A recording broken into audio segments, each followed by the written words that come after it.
Good afternoon, folks. Mike Wells, your World Explorer. Today is January the 13th, 2025, and we are currently observing our passion fruit vines.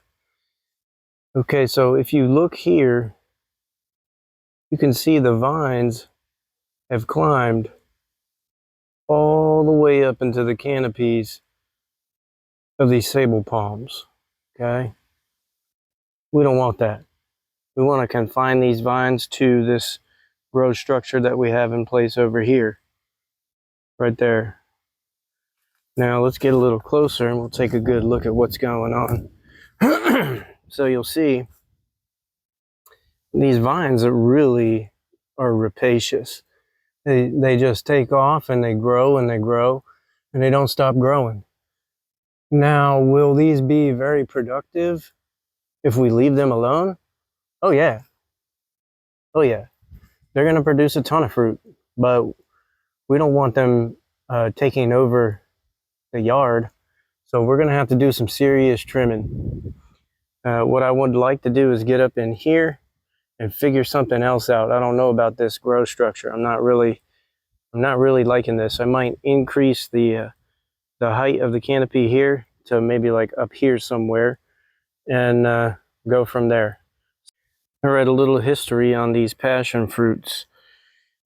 I bought the passion fruit from the grocery store. I took the seeds, sprouted them. At the end of this video, there will be a link at the top right that has all of the backstory on these passion fruit vines. But if you look here, I grew the seedlings, then I planted them in the ground here. You check the size of my thumb to the size of that vine, incredible vine size. And then they just kind of took on a life of their own. It's a set and forget type of crop here in Florida. If you're trying to grow passion fruit, I'm located at the border of zone 9B and 10A. So every now and again we'll get freezes, but we still haven't had any freezes this year. And these guys aren't affected by this cold weather, it seems. At least not terribly affected. But I just think it's incredible how well they do. This sand soil, that's all it is. It's Florida's sugar sand.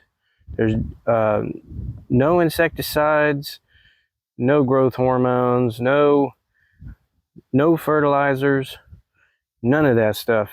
And they just thrive. These guys thrive on neglect. It's just the most incredible thing. But let's get to trimming and we'll see what we can accomplish here today. All right, I was going through here trimming and I noticed that there are still some fruit hanging from these vines. So I'm going to probably just harvest them as I get to them. There's one way up there. That's pretty cool. Go ahead and pull back. Here's one that I just pulled off. So yeah, that's cool. I wasn't expecting that.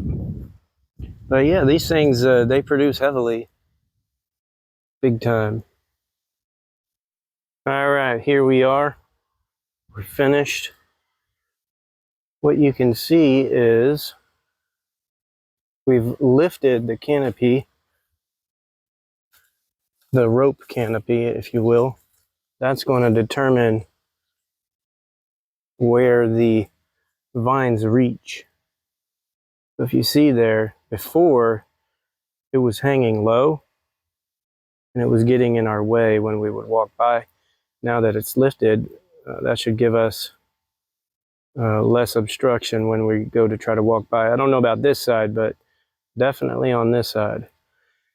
Now, we observed over the last year and a half, I would say, the specific growth habit of these vines. Basically, they will just, the vine will leap out and it has these tendrils that grab onto things.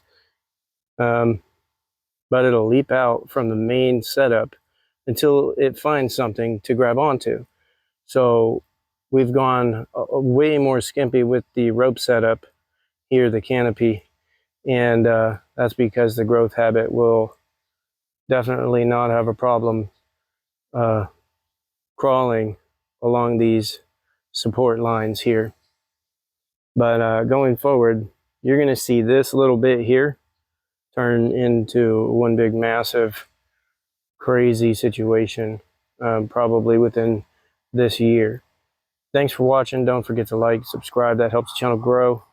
Stay tuned, because we're going to harvest a bunch of these passion fruit into next year and the years to come. Have a great day.